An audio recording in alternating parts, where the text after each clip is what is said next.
أعوذ بالله من الشيطان الرجيم. بسم الله الرحمن الرحيم. يا أيها النبي قل لأزواجك وبناتك ونساء المؤمنين يدنين عليهن من جلابيبهن ذلك أدنى أن يعرفن فلا يؤذين وكان الله غفورا رحيما.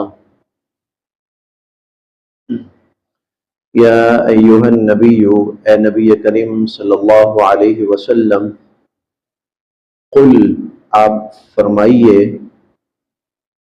لازواجک، اپنی ازواج یعنی اپنی بیویوں سے،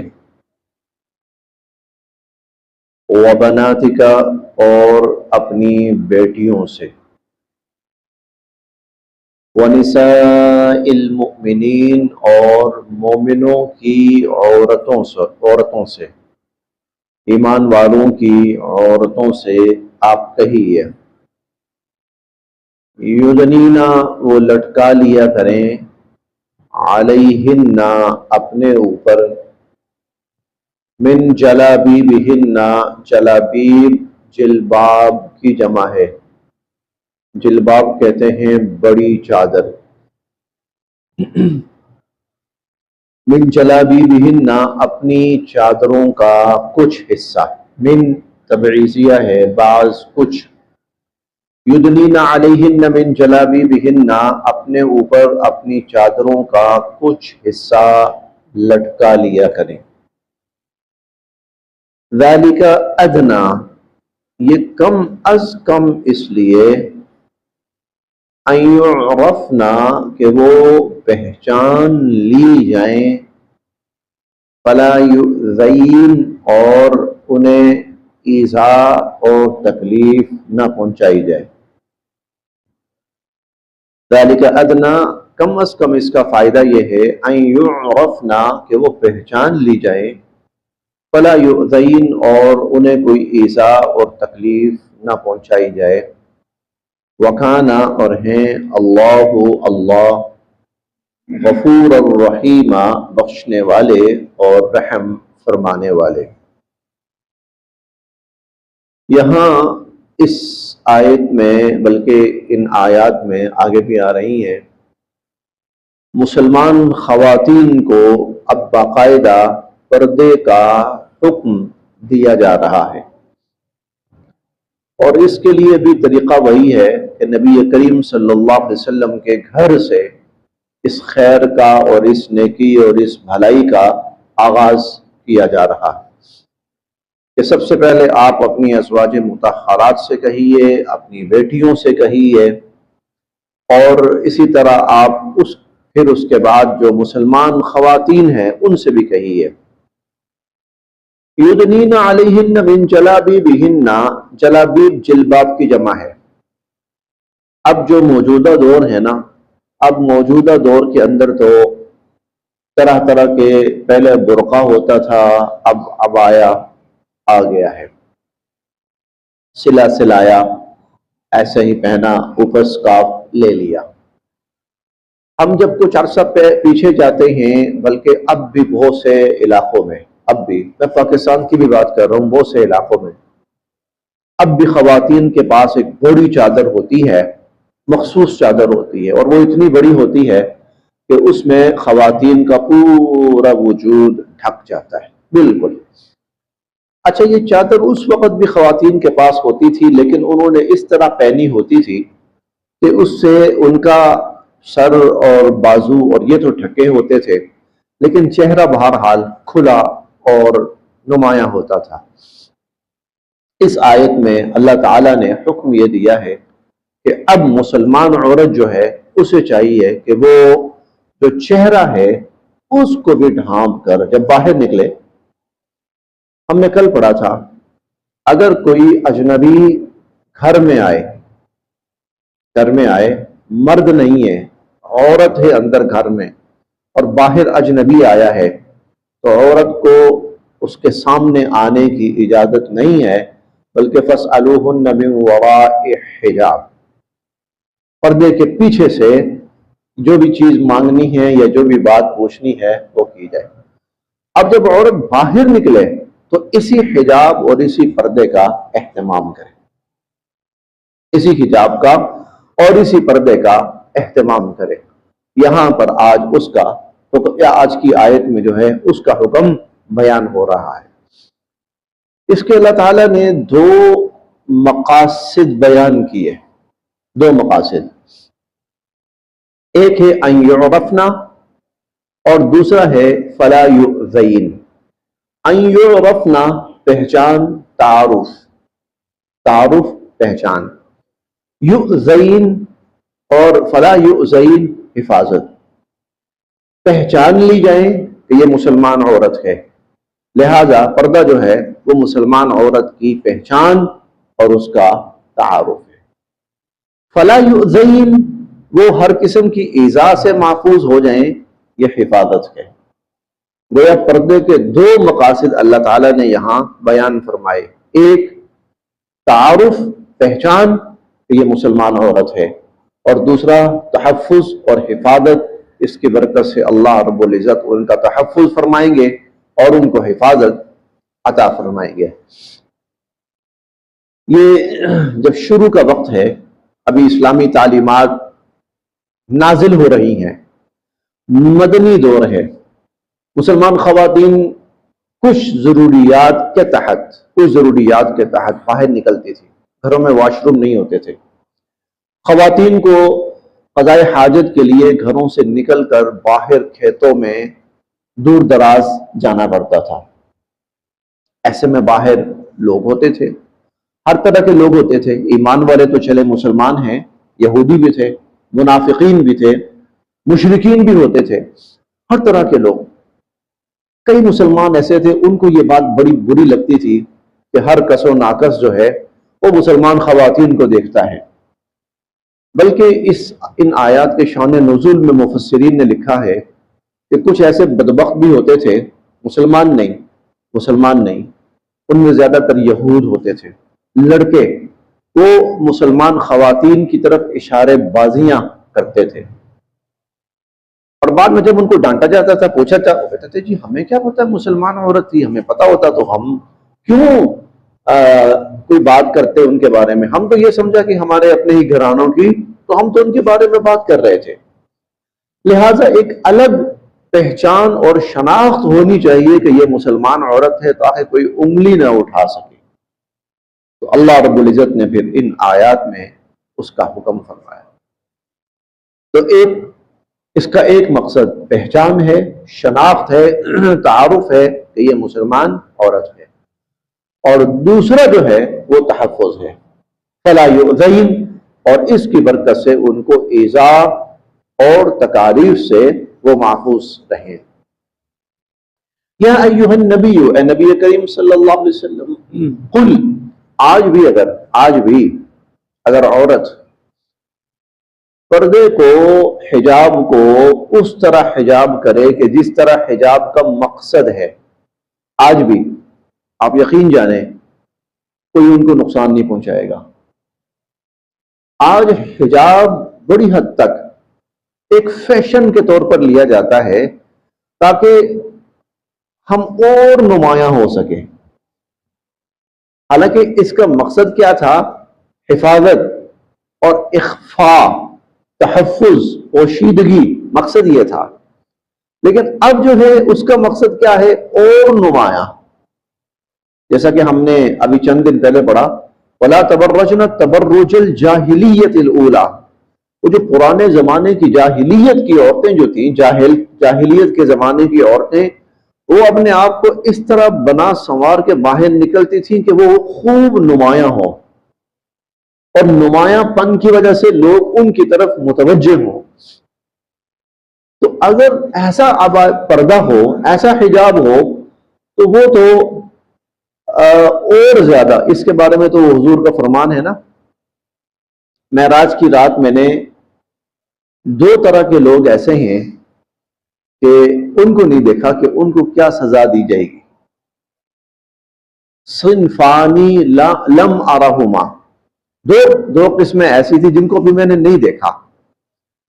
ان میں ایک آپ نے فرمایا کہ کاسیات عاریات ممیلات مائلات، کاسیات عاریات، ایسی خواتین جنہوں نے لباس تو پہنا ہوگا لیکن ان کا لباس ایسا ہے کہ وہ نہ پہننے سے بھی زیادہ نمایاں ہے، پہن کر بھی وہ بغیر پہنے ہوئی کیفیت ہے۔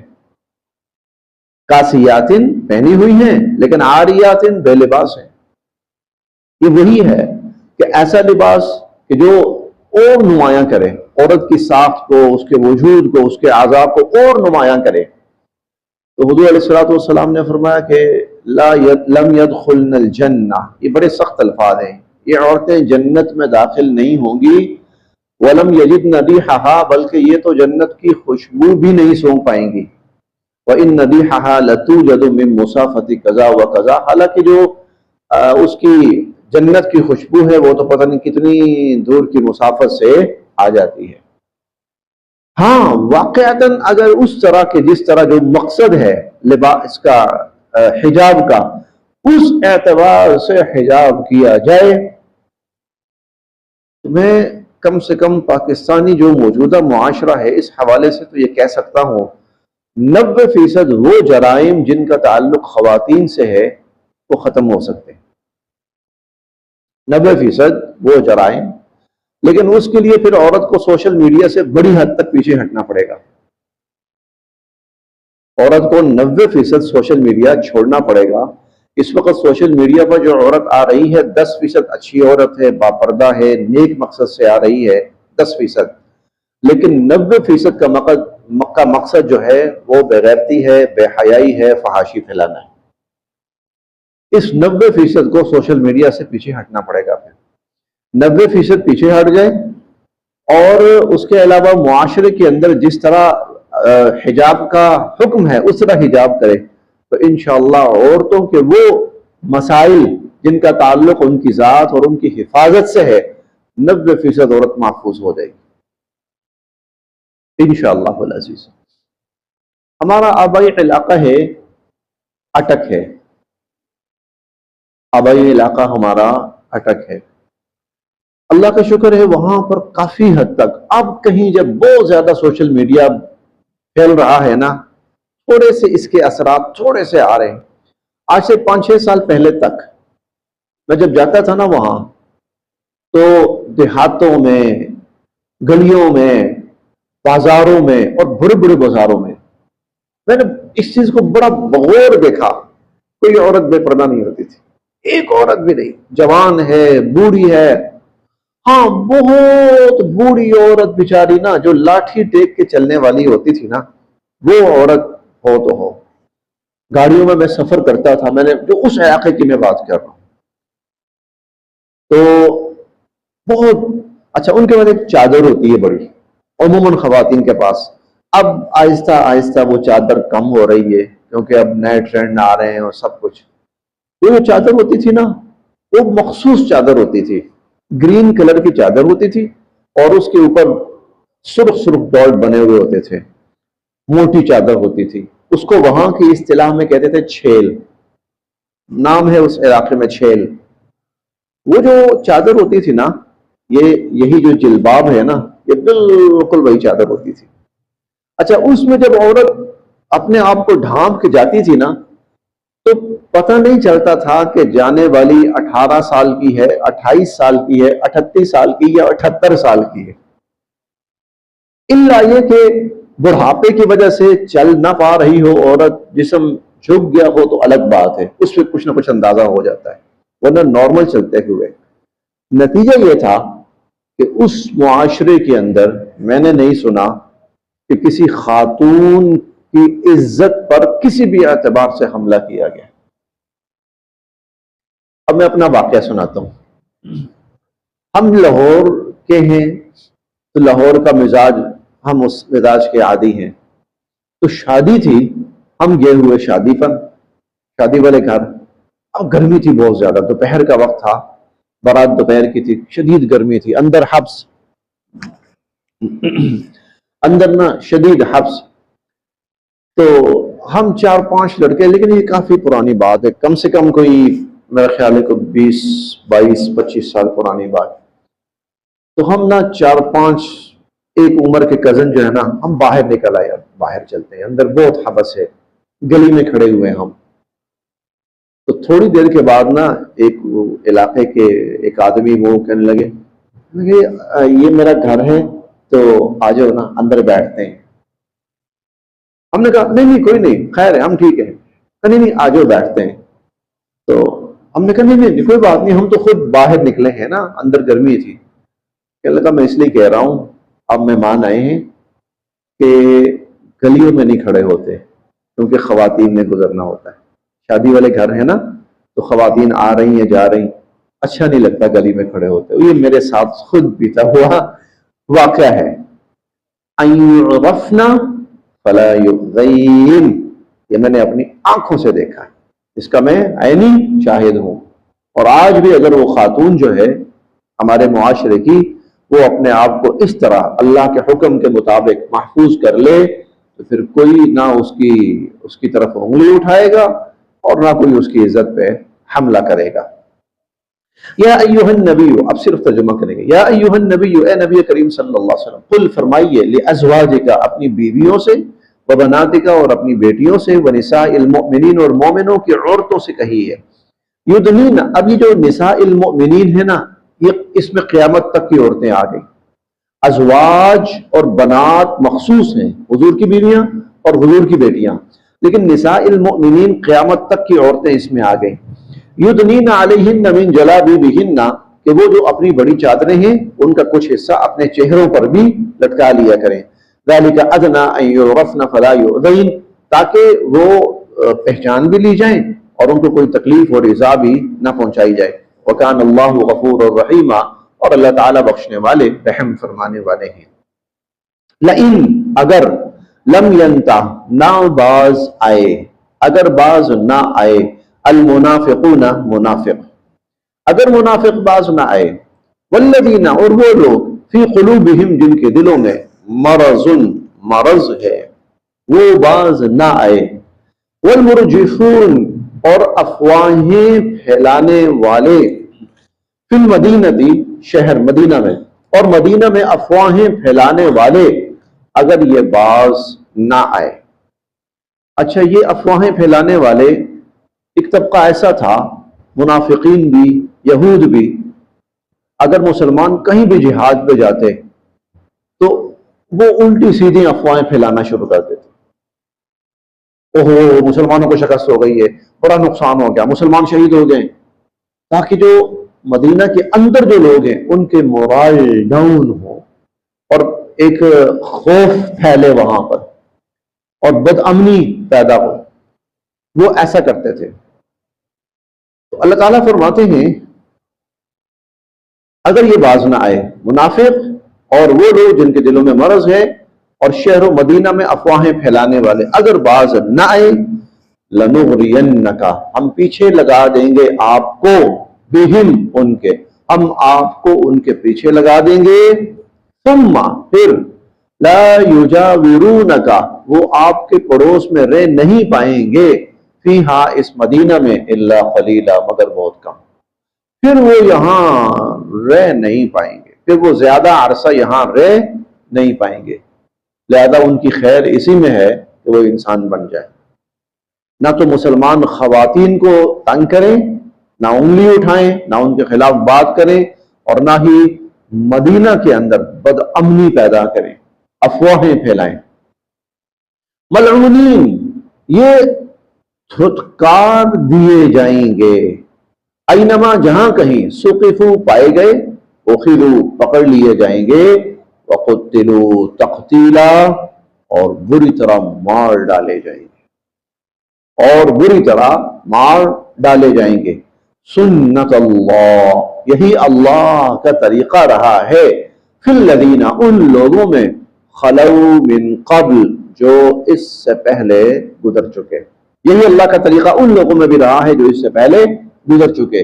یعنی جو لوگ اللہ کے دین کو نقصان پہنچانے کی کوشش کرتے تھے، اللہ ایمان والوں کو ان کے پیچھے لگا دیتے تھے اور پھر ان کا رہنا جو ہے وہ محال ہو جاتا تھا۔ وَلَن تَجِدَ، اور آپ نہیں پائیں گے، لِسُنَّتِ اللَّهِ، اللہ کے طریقے میں، تبدیلا، کوئی تبدیلی، آپ اللہ کے طریقے میں کوئی تبدیلی نہیں پائیں گے۔ یسألوکا پوچھتے ہیں آپ سے، سوال کرتے ہیں آپ سے، الناس لوگ، عن الساعہ قیامت کے بارے میں۔ اب یہ صورت اپنے آخری مضامین میں ہے، چنانچہ ایک بڑا مضمون قیامت کے بارے میں، ایمان بالآخرت، اب اس کا تذکرہ ہے۔ یسألک الناس عن الساعہ، لوگ آپ سے پوچھتے ہیں قیامت کے بارے میں، قل آپ فرمائیے، انما علمھا، اس کا علم، عند اللہ، اللہ کے پاس ہے۔ آپ فرمائیے کہ اس کا علم تو اللہ کے پاس ہے۔ وما یدریک، اور آپ کو کیا معلوم، لعل الساعہ، شاید کہ قیامت، تکون قریبا، تو قریب ہی آ چکی ہو۔ آپ کو کیا معلوم، یہ جو پوچھ رہے نا کب آئے گی کب آئے گی، اور بھائی ہو سکتا ہے وہ قریب آ گئی ہو۔ ہوگا کیا؟ اچھا جب قیامت آ جائے گی تو ہوگا کیا؟ ان اللہ، بے شک اللہ تعالیٰ نے، لعن الکافرین، کافروں کو ہر رحمت سے محروم کر دیا ہے۔ اللہ نے کافروں کو ہر رحمت سے محروم کر دیا ہے، وَأَعَدَّ، اور تیار کر رکھی ہے، لہم، ان کے لیے، سعیرا، بھڑکتی ہوئی آگ، خالدین فیہا ابدا، اور وہ ہمیشہ ہمیشہ اسی لعنت اور اسی عذاب کے اندر رہیں گے۔ لا یجدون، نہیں وہ پائیں گے، ولیا، کوئی دوست، ولا نصیرا، اور نہ ہی کوئی مددگار۔ یوم، اس دن، تقلب، الٹ پلٹ کیے جائیں گے، وجوہہم، ان کے چہرے، فی النار، جہنم کی آگ میں۔ یہ تقلب کسے کہتے ہیں؟ تقلب، تقلب اسی سے ہے نا، تقلب کسے کہتے ہیں؟ آسان لفظوں میں، آپ نے سیخ کباب بنتے ہوئے دیکھا ہوگا، سیخ کباب، اس میں کیا ہوتا ہے، پہلے ایک سائیڈ رکھی جاتی ہے، پھر وہ سائیڈ اوپر کر کے دوسری سائیڈ نیچے کی جاتی ہے۔ قیامت کے دن کیا ہوگا؟ یہی حال جہنم کی آگ میں جہنمیوں کا کیا جائے گا۔ کبھی ان کا ایک سائیڈ وہ اس میں داغی جائے گی، اور کبھی دوسری سائیڈ داغی جائے گی۔ یوم تقلب وجوہہم فی النار، جب ان کے چہرے جہنم کی آگ میں الٹ پلٹ کیے جائیں گے۔ یقولون، اور وہ کہیں گے، یا لیتنا، اے کاش، اطعنا اللہ، ہم نے اللہ کا کہنا مانا ہوتا، واطعنا الرسول، اور کاش ہم نے رسول کا کہنا مانا ہوتا، کاش ہم اللہ کی اطاعت کی ہوتی، اور کاش رسول صلی اللہ علیہ وسلم کی اطاعت کی ہوتی۔ وقالوا، اور وہ کہیں گے، ربنا، اے ہمارے رب، انا اطعنا، ہم نے تو اطاعت کی تھی، سادتنا، اپنے سرداروں کی، وکبراءنا، اور اپنے بڑوں کی، وڈیروں کی اور لیڈروں کی، آپ سب اس میں آ جائیں گے، سادت اور کبراء، اس میں یہ سارے طبقات آ جاتے ہیں۔ ہم نے تو اپنے وڈیروں کی، اپنے لیڈروں کی، اور اپنے حکمرانوں کی، اور اپنے سرداروں کی، ہم نے تو ان کا کہنا مانا، فَأَضَلُّونَا، انہوں نے تو ہمیں گمراہ کر دیا، السَّبِيلَ، سیدھے راستے سے، انہوں نے ہمیں سیدھے راستے سے گمراہ کر دیا۔ ربنا، اے ہمارے رب، آتہم، ان کو دیجئے، ضعفین، دگنا، من العذاب، عذاب، اللہ ان کو دگنا عذاب دیجئے، خود بھی گمراہ تھے، ہمیں بھی گمراہ کیا، والعنہم، اور اللہ ان پر لعنت فرمائیے، لعنن کبیرا، بہت بڑی لعنت، یا اللہ ان پر لعنت فرمائی، بہت بڑی لعنت۔ تو یہ انجام ہوگا ان لوگوں کا جو آخرت کو ماننے کو تیار نہیں ہے، اور اپنے کچھ جاہلوں کے پیچھے لگ کر وہ آخرت کے منکر ہوئے پڑے ہیں، آخرت کا انکار کر رہے ہیں۔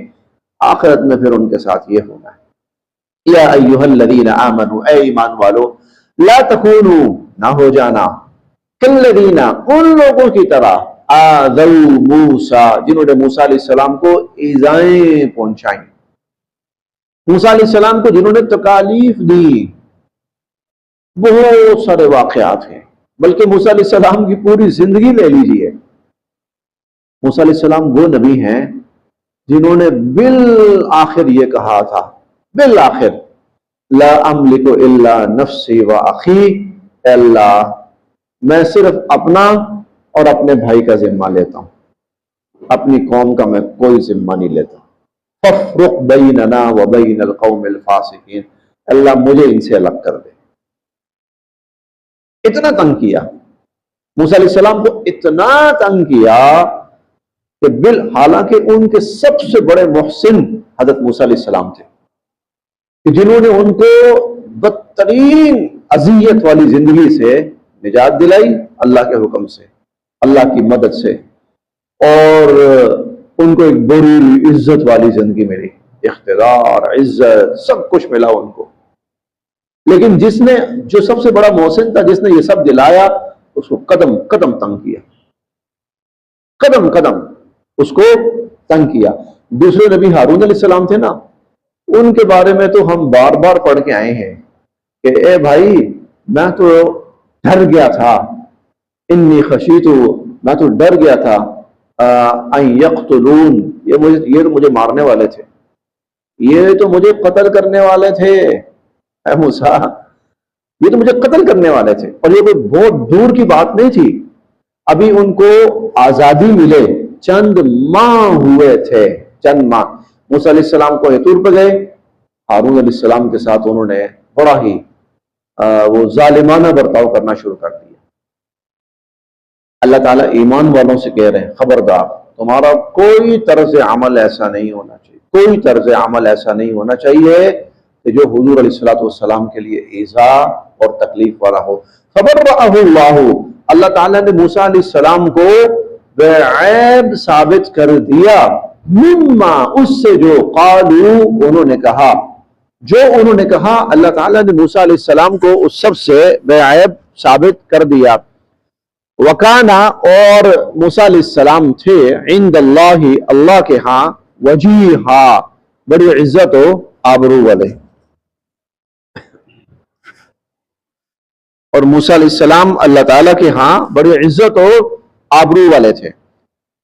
یا ایہا الذین آمنوا، اے ایمان والو، اتقوا اللہ، اللہ سے ڈرو، اللہ کی نافرمانی سے بچو، وقولوا قولا سدیدا، اور قول سدید کہا کرو۔ ایک دفعہ اس کو بند کر کے آن کریے۔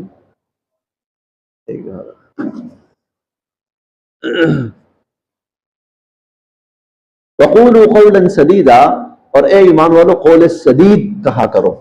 قول سدید ہر اعتبار سے صحیح، درست، واضح بات، ہر اعتبار سے، سچ ہو، جھوٹ نہ ہو، خیرخواہی ہو، بدخواہی نہ ہو۔ کئی دفعہ ایسا ہوتا ہے کہ بظاہر بندہ کسی کا خیرخواہ اپنے آپ کو شو کر رہا ہوتا ہے، لیکن اندر کوئی اور غلاظت پل رہی ہوتی ہے، کوئی اور اندر مکاری چل رہی ہوتی ہے۔ نہیں، قولوا قولا سدیدا، نکاح کے موقع پر یہی آیت پڑھی جاتی ہے، یا ایھا الذین آمنوا اتقوا اللہ۔ دلہا اور دلہن دونوں سے یہ کہا جا رہا ہے اللہ سے ڈرو اور قول سدید کہنا۔ مطلب اب خاوند اور بیوی، ان کا کوئی معاملہ الگ نہیں رہا، پرسنل لائف نہیں رہی، بلکہ اب تو ہن لباس لکم وانتم لباس لہن، آپ مرج ہو گئے ہو۔ آج مجھے میسج آیا کہ یو فون اور ٹیلی نار مرج ہو گئے ایک دوسرے میں، اب یو فون ٹیلی نار ہے، اب ٹیلی نار یو فون ہے۔ میاں بیوی اب نفع نقصان جوائنٹ ہو گیا، سب کچھ جوڑ دیا اللہ نے ان کو۔ نکاح کا مقصد یہی کہ عقد نکاح یعنی عقد جوڑ۔ اب ان میں پرسنل کچھ نہیں رہا، اب جو کچھ بھی ہے وہ جوائنٹ ہے، مشترک ہے وہ، ٹھیک ہے۔ لہذا اب خاوند کا راز بیوی کا راز ہے، اور بیوی کا راز خاوند کا راز ہے۔ اب خاوند کا راز بیوی کا راز، اب خاوند بیوی کو بدنام نہ کرے، بیوی خاوند کو بدنام نہ کرے، خاوند بیوی سے جھوٹ نہ بولے، بیوی خاوند سے جھوٹ نہ بولے، خاوند بیوی سے نہ چھپائے، بیوی خاوند سے نہ چھپائے۔ یہ ساری چیزیں قولاً سدیدہ کے اندر آتی ہیں۔ ہمارے ہاں کچھ غلط لوگ، بہت ہی گندی ذہنیت کے لوگ، میاں بیوی کے رشتے کو آج بڑا ہی گندا کرنے. ان کے لیے اللہ کا جملہ یہ ہے اتقوا اللہ، خدا کا خوف کھاؤ، ڈرو اللہ سے، بچو اللہ کی نافرمانی سے. کچھ کردار بڑے غلیظ کردار اور میاں بیوی کے رشتے کو، اور وہ گندی ترین باتیں کہ جو بندہ اپنے آپ سے بھی نہیں کرتا وہ اوپنلی آ کر وہ لائیو اور میڈیا پر وہ کرتے ہیں. اتقوا اللہ، خدا کا خوف کھاؤ، اللہ سے ڈرو. وقولوا قولا سدیدا، قول سدید کہو. یصلح، ٹھیک کر دیں گے اللہ تعالیٰ لکم، تمہارے لیے، اعمالکم، تمہارے اعمال کو. جب تم اللہ سے ڈرو گے نا اور قول سدید کا معاملہ کرو گے، اللہ تمہارے سارے معاملات ٹھیک کر دیں گے. اللہ تمہارے معاملات ٹھیک کر دیں گے. وَيَغْفِرْ لَكُمْ ذُنُوبَكُمْ، اللہ تمہیں بخش دیں گے، تمہارے گناہوں کو بخش دیں گے. وَمَنْ يُطِعْ، اور جو فرما برداری کرتا ہے اللہ کی، وَرَسُولَهُ، اور اس کے رسول صلی اللہ علیہ وسلم کی، اور جو اللہ اور اس کے رسول صلی اللہ علیہ وسلم کی فرما برداری کرتا ہے، فَقَدْ فَازَ فَوْزًا عَظِيمًا، تو وہ بہت بڑی کامیابی حاصل کر لیتا ہے. اِنَّا، بے شک، عَرَضْنَا، ہم نے پیش کی، الْأَمَانَةَ، امانت، ہم نے امانت پیش کی، علی السماوات، آسمانوں پر، والارض، زمینوں پر، والجبال، اور پہاڑوں پر. ہم نے آسمانوں، زمینوں، پہاڑوں پر امانت پیش کی. فابینا، انہوں نے انکار کر دیا، ان یحملنہا، اس امانت کو اٹھانے سے. واشفقن منہا، اور یہ آسمان، زمین، پہاڑ ڈر گئے اس امانت کو اٹھانے سے، انکار کر دیا اور ڈر گئے. وحملها الانسان، اور اس امانت کو انسان نے اٹھا لیا، یہ ذمہ داری انسان نے اپنے ساتھ لے لی. انہو، بے شک یہ، کانا، ہے، ظلوماً، بڑا ہی ظالم، جہولا، اور بڑا ہی جاہل. تو انسان بڑا ہی ظالم اور بڑا ہی جاہل ہے. اچھا، یہ امانت کیا ہے، ذمہ داری کیا ہے؟ امانت اور ذمہ داری، اس کائنات میں آپ کہہ سکتے ہیں کہ دو مخلوقات ایسی ہیں جن کو ایک الگ اختیار دیا گیا. دو مخلوقات، انسان اور جنات کو اختیار نہیں دیا گیا. باقی پیدا ہوئے ہو اضطراری طور پر، تکوینی طور پر تم چلو گے، بس تمہیں ایک مقصد کے لیے پیدا کیا گیا ہے، تم اسی مقصد پہ رہو گے. چنانچہ ہر مخلوق اسی مقصد پر. فرشتوں کو پیدا کیا گیا، وہ، میں ایک مثال، چھوٹی سی مثال سمجھانے کے لیے دیتا ہوں. آج کل ایک ٹیکنالوجی آ رہی، روبوٹ. روبوٹ کیا ہے؟ اس کے اندر اپنی چوائس ہے ہی نہیں ہے، اس کے اندر اپنی مرضی ہے ہی نہیں. اس کو مالک نے جس طرح ڈیزائن کر دیا ہے اور جو فیڈ کر دیا اس نے وہی کرنا ہے، بس. اگر مالک نے کہا نا سیدھا جاؤ تو وہ سیدھا جائے گا، وہ رائٹ نہیں ہوگا، وہ لیفٹ نہیں ہوگا. اگر مالک نے اس کے اندر ٹائم فکس کر دیا نا تو اس نے اسی ٹائم پر کرنا ہے. روبوٹ. اب صرف مثال سمجھانے کے لیے کہہ رہا ہوں. فرشتے ایسے ہیں، ان کے اندر اللہ نے ایک چیز فکس کر دی ہے، بس وہ وہی ہے. جانوروں کے اندر بھی تقریباً یہی معاملہ ہے، ان کو کسی پرپس کے لیے بنایا گیا ہے اور وہ اسی پرپس پہ ہیں، بس. ہوائیں، بارش، پہاڑ، آسمان، زمین، نباتات، اور یہ سب صرف انسان اور جنات، یہ جو مخلوقات ہیں، ان کو اللہ تعالیٰ نے اختیار دیا ہے. کر سکتے ہو، لیکن یاد رکھنا، جس طرح میں کہوں گا اس طرح کرو گے تو جنت ہے، اور جس طرح میں کہوں گا اس طرح نہیں کرو گے تو جہنم ہے. اپنے اختیار کو میرے حکم کے مطابق تو جنت، اور اپنے اختیار کو اپنی مرضی سے تو جہنم. پہاڑ کہنے لگے یا اللہ ہمیں معاف کر دیں. ایسا نہ ہو کہ ہم سے غلطی ہو جائے اور ہم جہنمی بن بیٹھیں. آسمانوں نے کہا یا اللہ نہیں. ایسا نہ ہو غلطی کر بیٹھیں اور جہنمی بن گئے. زمینوں نے کہا نہیں یا اللہ. ساری مخلوقات نے کہا نہیں یا اللہ. اس مٹی کی باری آئی، اس مٹی کی باری آئی، وحملها الانسان، اس نے کہا یا اللہ میں چاہتا ہوں، یا اللہ میں چاہتا ہوں وہ جو آپ کی بہت بڑی عظمت ہے نا اور بہت بڑا انعام ہے، میں چاہتا ہوں کہ میں اس کو حاصل کروں. اللہ میں وہ حاصل کرنا چاہتا ہوں. انسان نے اللہ کے اس انعام کو حاصل کرنے کے لیے اور وہ بہت بڑا انعام ہے، وہ میری اور آپ کی سوچ سے بہت آگے۔ اس میں انسان نے کہا میں کوشش کروں گا کہ میں آپ کی نافرمانی سے بچوں، وَحَمَلَهَا الْإِنسان، انسان نے اٹھا لیا۔ إِنَّهُ كَانَ ظَلُومًا جَهُولًا، بڑا ظالم ہے، بڑا جاہل ہے۔ ظالم اس لیے کہ کئی دفعہ ایسا ہوتا ہے کہ اٹھانے کے باوجود پھر اس ذمہ داری کو پورا نہیں کرتا۔ ظالم ہے، جاہل اس لیے کہ اس کو پتہ نہیں کہ یہ کیا کچھ لے گیا ہے، تو پتہ نہیں کہ یہ کیا کچھ، اسی لیے تو پھر فرشتوں سے کہا بھائی سجدہ کرو اس کو، فرشتوں سے کہا سجدہ کرو۔ پھر اسی لیے ہم پہلے پارے میں پڑھ کے آئے هو الذی خلق لکم ما فی الارض جمیعا، اس زمین میں جو کچھ ہے نا تمہارے لیے بنایا ہے، تمہارے لیے۔ اب یہی انسان جب سیدھا ہو جائے اور اس ذمہ داری کو پورا اترے تو پھر فرشتے بہت پیچھے رہ جاتے ہیں اس سے، پھر کوئی مخلوق اس تک نہیں پہنچ سکتی۔ لِيُعَذِّبَ اللَّهُ، اچھا اب اس سب کا انجام کیا ہوگا؟ اس انسان نے ذمہ داری تو اٹھا لی، اب نتیجہ یہ ہوگا کہ یہ انسان دو حصوں میں بٹ جائیں گے۔ ایک وہ حصہ ہوگا، وہ انسان ہوں گے جو اس ذمہ داری پہ پورا اتریں گے، اور ایک وہ ہوں گے جو پورا نہیں اتریں گے۔ جو پورا نہیں اتریں گے ان کا کیا ہوگا؟